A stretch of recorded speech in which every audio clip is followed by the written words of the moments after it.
José Ramón Cosío. Doctor Cosío, buenos días y bienvenido. ¿Cómo estás? Hola Carmen, ¿cómo estás? Muy buenos días. Buenos días, José Ramón. Un gusto que estemos aquí pues para hablar del tema de la reforma judicial. Hay varios elementos a la mesa.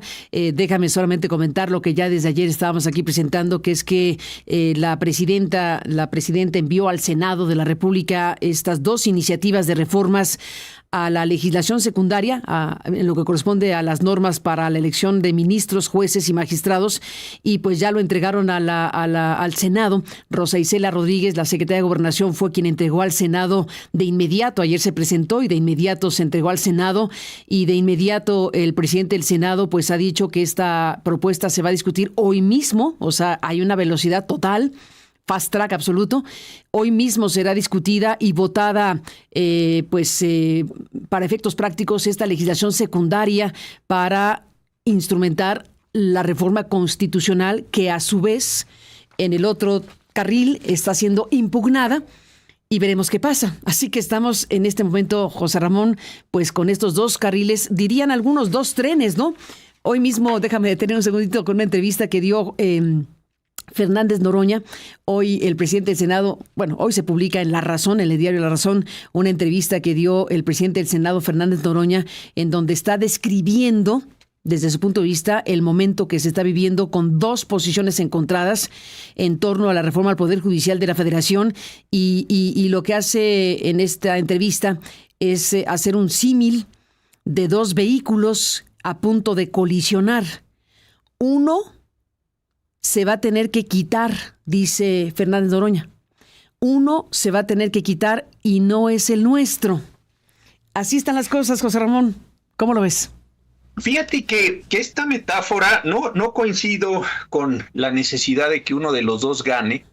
Son este tipo de afirmaciones que suele hacer el senador Fernández Noroña, como si fuera esto que los americanos le llamaban el chicken game, ¿no? Donde aceleraban dos autos y a ver cuál se quitaba, y si no los dos morían, en fin. Creo que no se trata de eso. Me parece que es un asunto mucho más complejo de ver quién es más macho en estos juegos. Lo que sí me parece es que estamos enfrentando una situación muy complicada. Yo no recuerdo otra en donde, en lugar de haber un solo proceso de discusión, estén habiendo, y en eso sí coincido con él, dos procesos paralelos de discusión. Normalmente lo que acontece es que hay una actuación, pensemos, de un Congreso, de una autoridad. Esa actuación provoca una serie de demandas judiciales, y esas demandas judiciales canalizan o vuelven a canalizar, por decirlo de esa forma, las disputas políticas. Yo creo que son muy pocos los ejemplos en la historia nacional en donde se produzca esta separación en los casos. Pensemos un acto muy serio que fue la nacionalización de la banca por el presidente López Portillo el 1 de septiembre de 1982. Ahí pareciera que podía haberse dado una discusión, pero todo después de la reforma constitucional, las modificaciones a Banco de México, a la legislación bancaria, se recondujo para que fuera la Suprema Corte la que determinara si eso era una adecuada o no reforma legal primero y luego constitucional. Pero aquí lo que efectivamente se está dando es una condición en que, por la condición de los actores políticos, se está produciendo una situación paralela.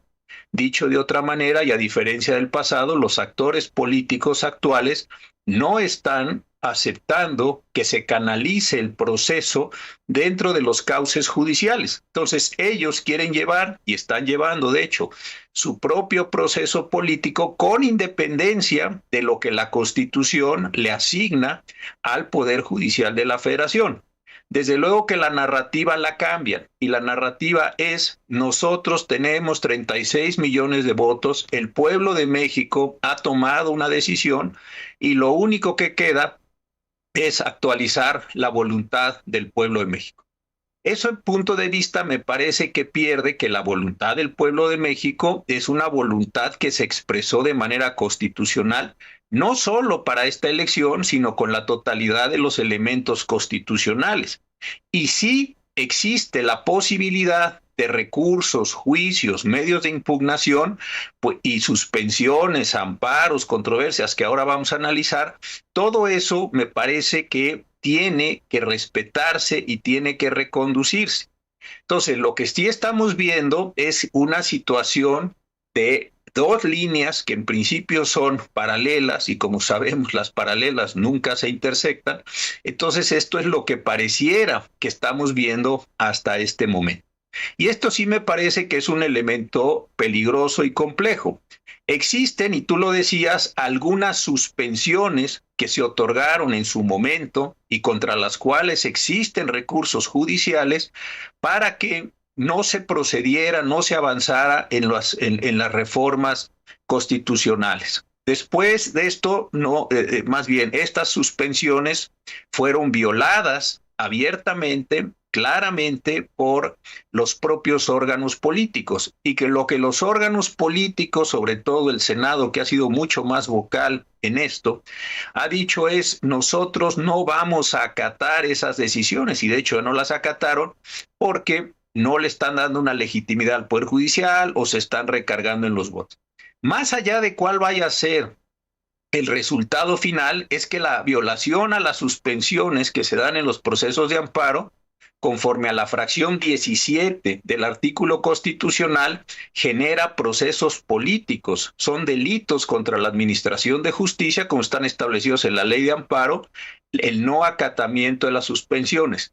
Y esto lo que está provocando es un juego donde los actores políticos y los judiciales también, hay que decirlo, están doblando sus apuestas.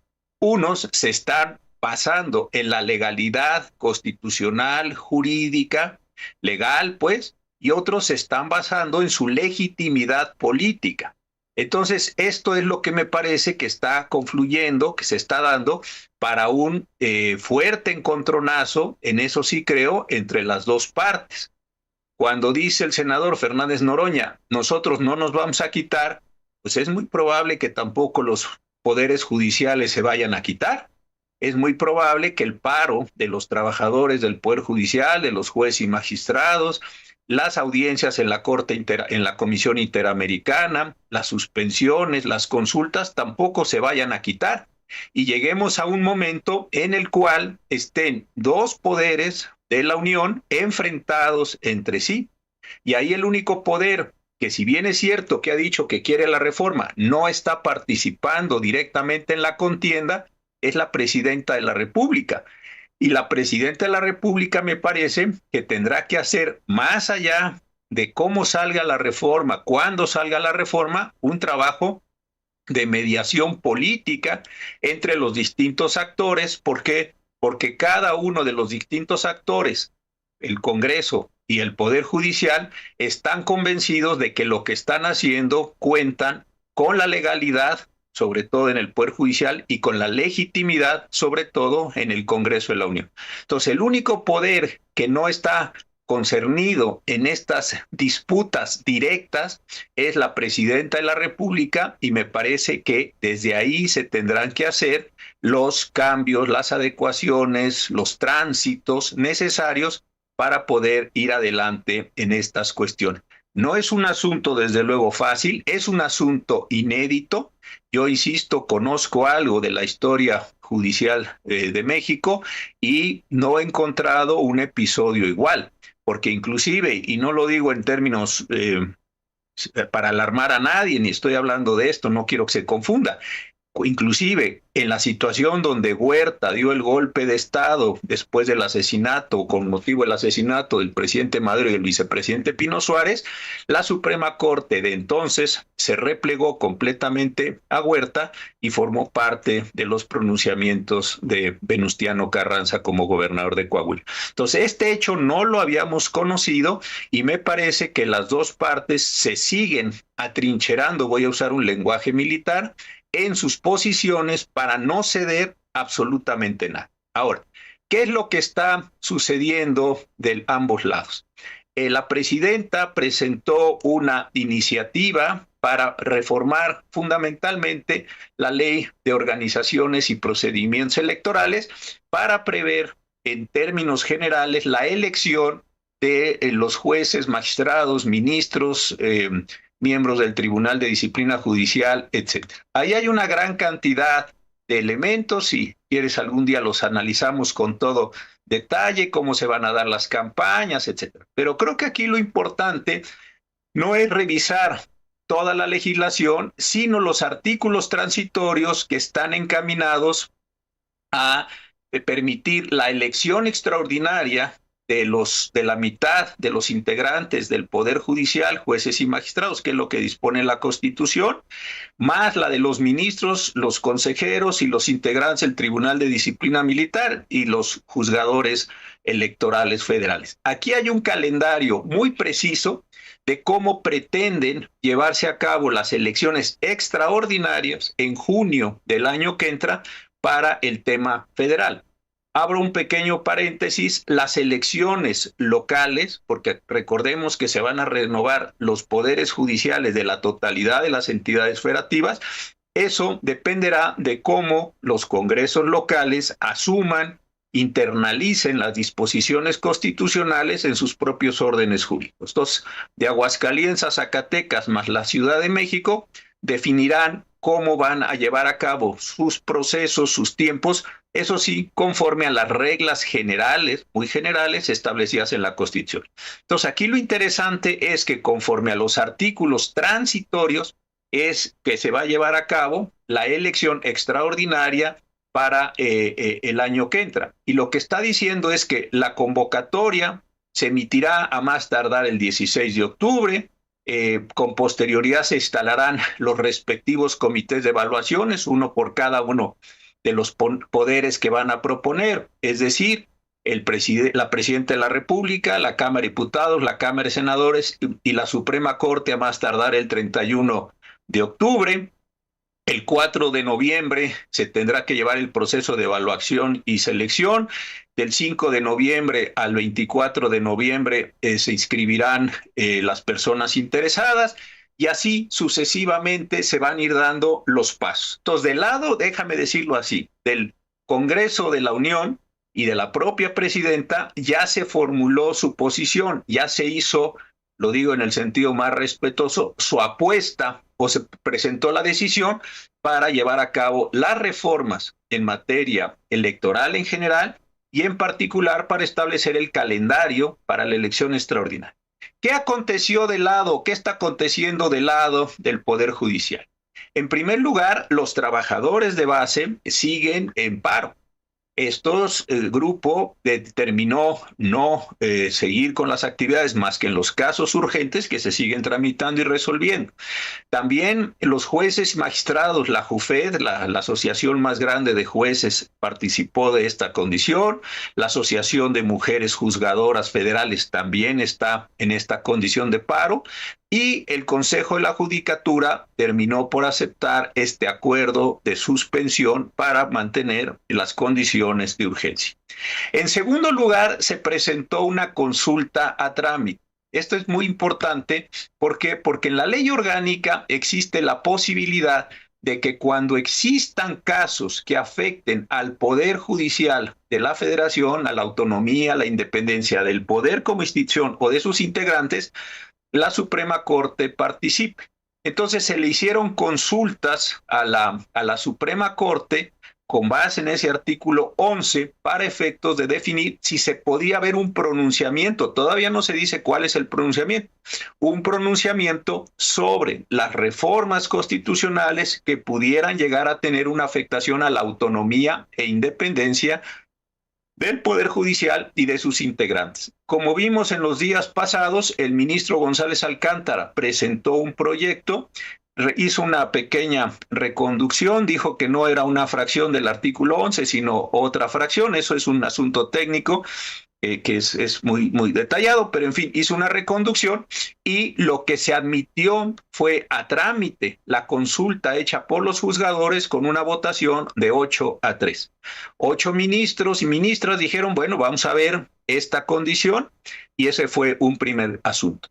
Un segundo paquete de asuntos 3 los presentó la ministra Esquivel y la ministra Esquivel, en una posición completamente contraria, consideró que ese requerimiento, que esa consulta debía ser desechada de plano y que no tenía ningún mérito poderla analizar. ¿Eso qué fue lo que provocó?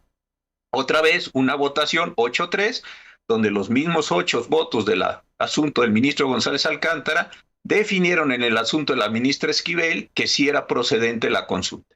Y luego hubo una tercera consulta en la cual, o 3 consultas, 3 expedientes que le tocaron a la ministra Batres, en las cuales la pregunta era si adicionalmente o conjuntamente con el trámite de la consulta se podía o no suspender ese decreto.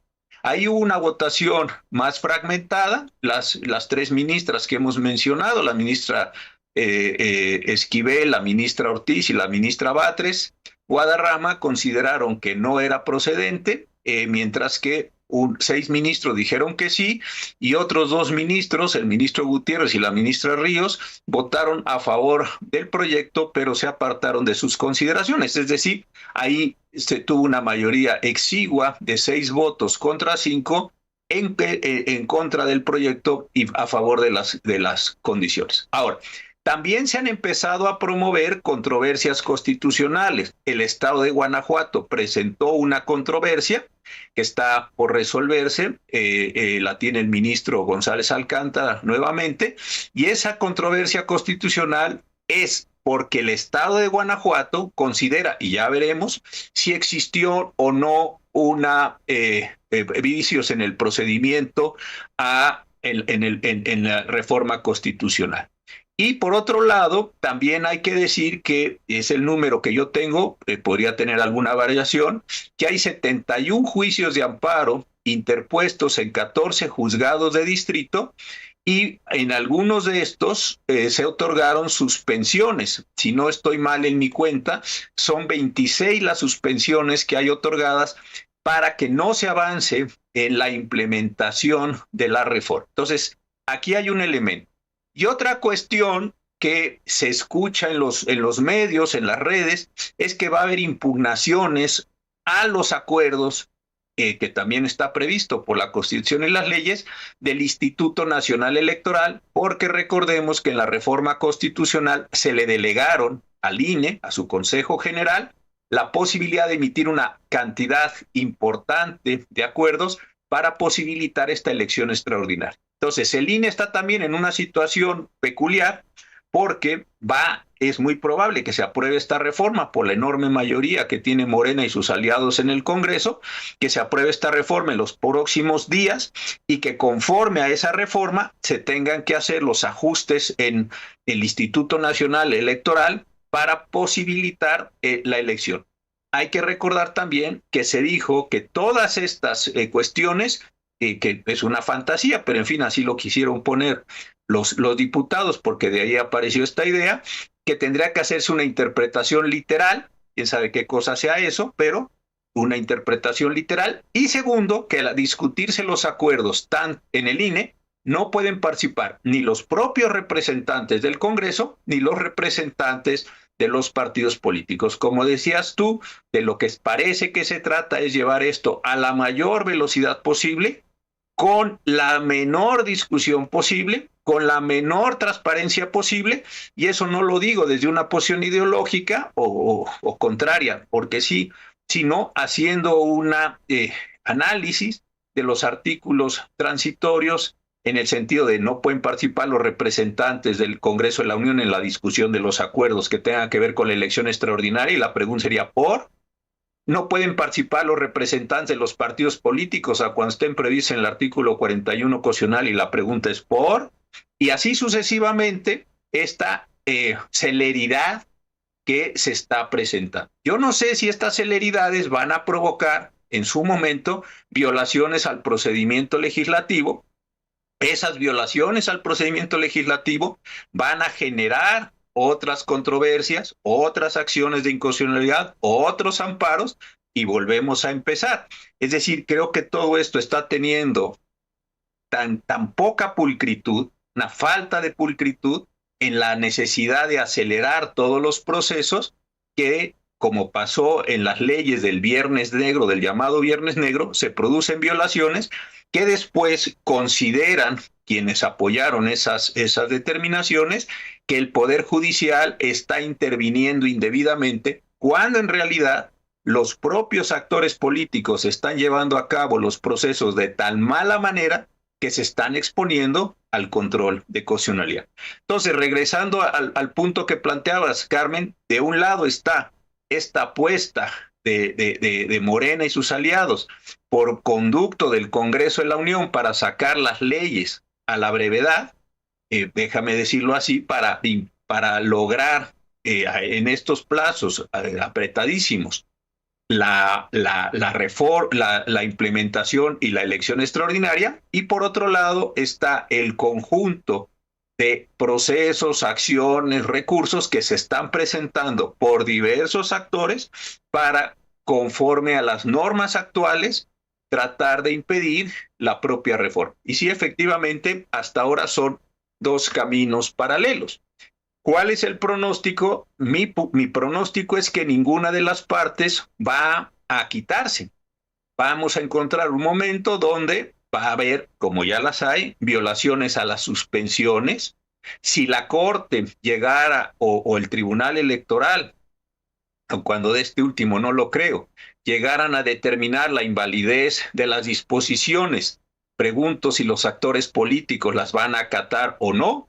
Es decir, vamos a una condición en donde por una parte los actores judiciales van a esgrimir argumentos constitucionales y legales, y por otro lado los actores congresionales o legislativos van a arguir argumentos políticos, los 36 millones de votos, la legitimidad política, lo que ellos le consideran fue una decisión del electorado en la elección del 2 de junio, etcétera, y ahí es donde me parece que las dos narrativas efectivamente van a chocar. Y yo no veo que ninguno de los dos se vaya a quitar.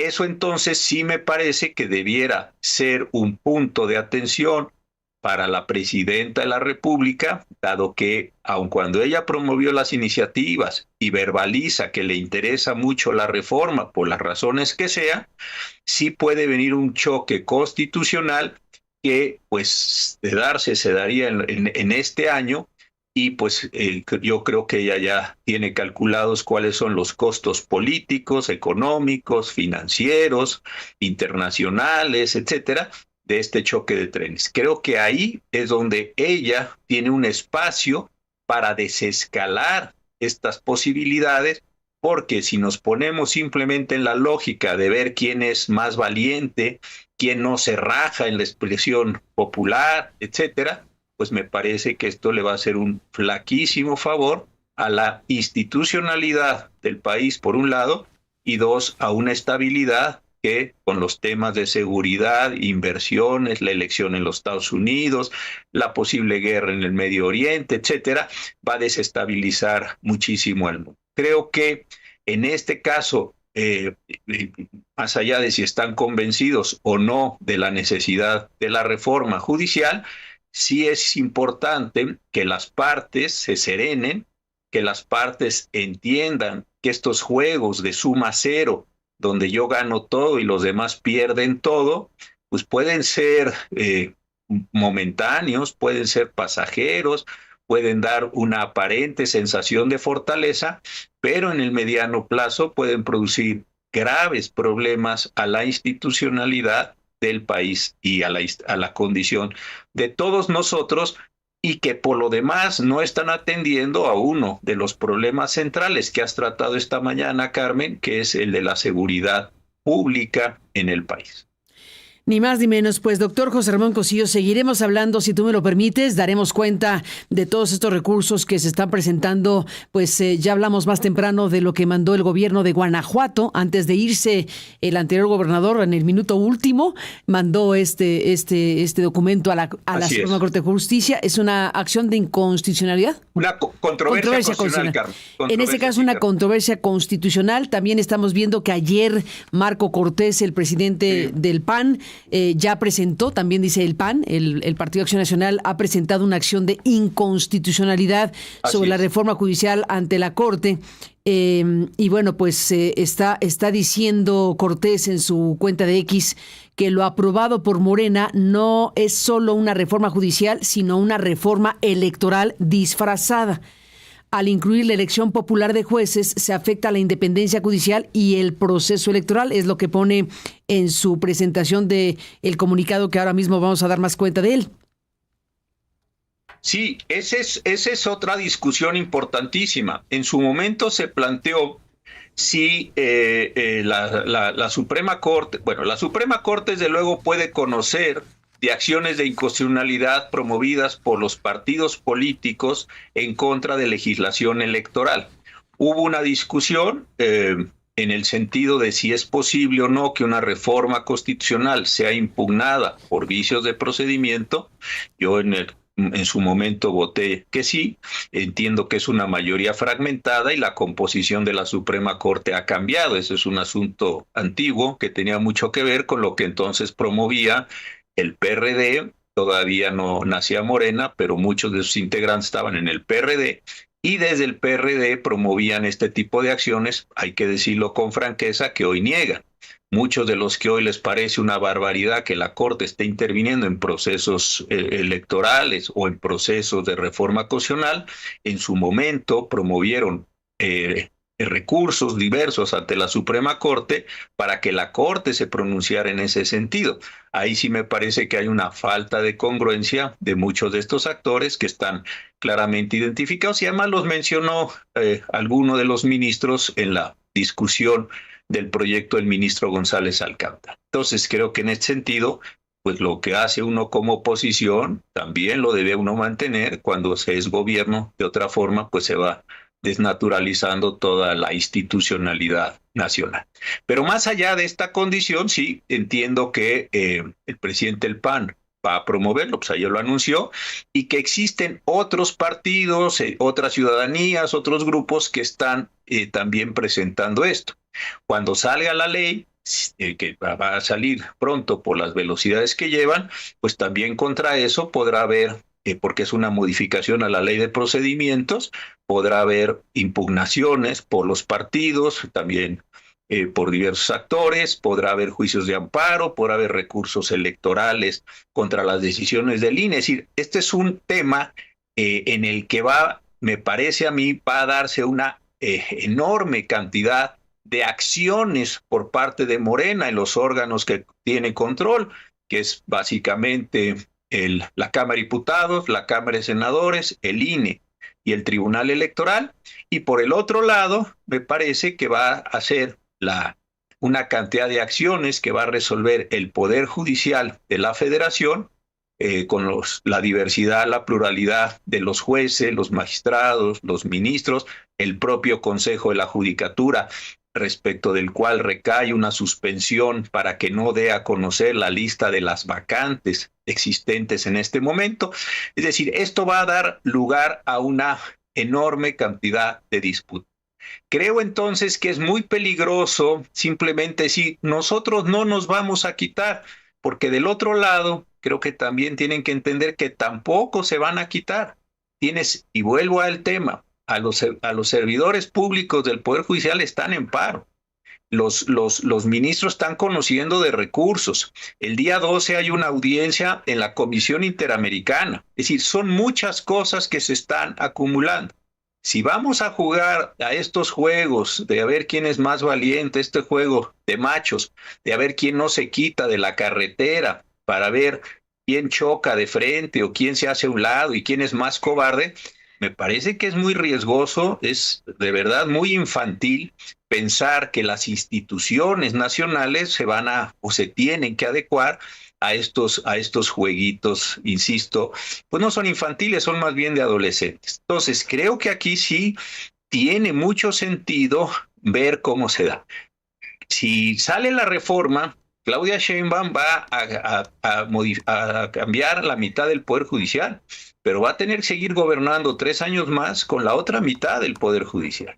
Puede tener un conjunto de demandas en la Comisión Interamericana Ya le han advertido los mercados que dicen que no les importan, que es neoliberal, pero bueno, los están recibiendo, están llamando a la inversión extranjera, están llamando a la calma. Todos estos elementos me parece que debieran ser valorados y considerados y no simplemente refugiarse en la narrativa, por lo demás también bastante inadecuada, de los 36 millones de votos, porque si tenemos un padrón electoral de casi 100 millones de personas, pues tener 36 millones significa que no se tiene la totalidad de la ciudadanía o del electorado nacional. Y también con ese electorado, con esa ciudadanía o para esa ciudadanía hay que gobernar. Entonces, entrar con la elección de Estados Unidos, con la guerra de Medio Oriente, con todos los problemas de la geopolítica, todos los problemas de seguridad, Chiapas, Sinaloa, Guerrero, Michoacán, Tamaulipas, todos esos temas, y concentrar las fuerzas políticas en estos juegos de vencidas, pues sí, realmente me parece, y lo digo con el mayor respeto, muy irresponsable para la vida de quienes no participamos directamente en esta política ni en estos juegos. Pues doctor José Ramón Cosío, vamos a ver cómo se ponen las cosas, pero efectivamente estamos en este panorama insólito, inédito en México, donde se están jugando muchísimas cosas. Sí. Te aprecio muchísimo que estés aquí y bueno, pues seguiremos hablando como siempre. Gracias y buenos días. Gracias, Carmen. Muy buenos días. Buenos días, gracias por